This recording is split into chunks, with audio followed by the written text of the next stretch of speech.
লোকসভা নির্বাচনের পর দলীয় কর্মীদের নিয়ে পর্যালোচনা করতে জেলায় জেলায় ঘুরছেন বিজেপির সর্বভারতীয় নেতা দিলীপ ঘোষ। অন্যান্য জেলার পাশাপাশি মালদা জেলাতেও কর্মীদের নিয়ে পর্যালোচনায় যোগ দেন তিনি। লোকসভা নির্বাচনে পরাজয়ের সম্মুখীন হতে হয় তাকে। এরপরও থামেননি তিনি। উত্তরবঙ্গের বিভিন্ন জেলায় কর্মীদের নিয়ে পর্যালোচনা করেন তিনি। সোমবার সকালে মালদা শহরের শুভঙ্কর বাদে প্রাতঃভ্রমণ, মালদা টাউন হল সংলগ্ন এলাকায় শাখায় যোগ এবং পুরানো স্টাইলে চায়ে পেয়ে চর্চা। তবে সাংবাদিকদের মুখোমুখি হলেও কোনো প্রশ্নের উত্তর দিতে চাননি তিনি। তবে কি নতুন কোনো দলীয় পদ পেতে চলেছেন দিলীপ ঘোষ, তা নিয়ে রাজনৈতিক মহলে শুরু হয়েছে জল্পনা। বুধবার মালদা ইংরেজবাজার পৌরসভার 7 নম্বর ওয়ার্ডের গ্রিন পার্ক মনসাতলা বস্তির বাসিন্দা সদ্য আইটিআইতে প্রবেশিকা পরীক্ষার সাফল্য পাওয়া ছাত্র অভিজিৎ রায়ের বাড়িতে যান দিলীপ ঘোষ। ওই ছাত্রের সাথে দেখা করেন আগামী দিনে তার পুরনো জায়গা খড়গপুরে ওই ছাত্রের পড়াশোনা করতে যাতে কোনো অসুবিধা না হয় তার প্রতিশ্রুতিও দেন তিনি।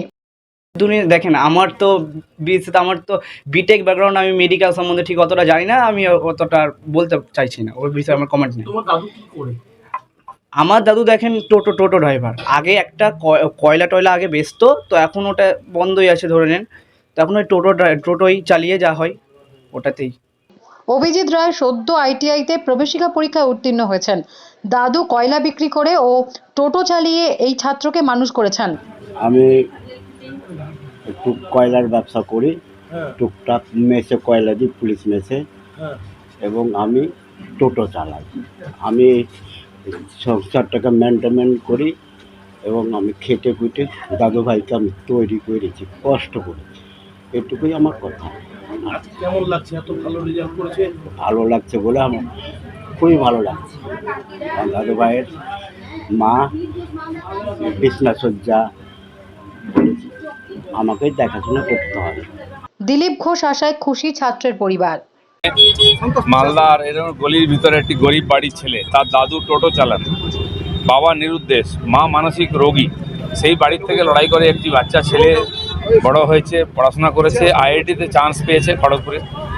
আমি শুনে তার সঙ্গে দেখা করতে এসেছিলাম। আমাদের জেলা প্রেসিডেন্ট নিজে তার জন্য কিছু সামগ্রী, ব্যাগ, বইয়ের ব্যবস্থা করেছেন, আর তাকে সেটা দিয়ে গেলাম। আজকে আমরা আশীর্বাদ এবং শুভেচ্ছা জানিয়ে গেলাম।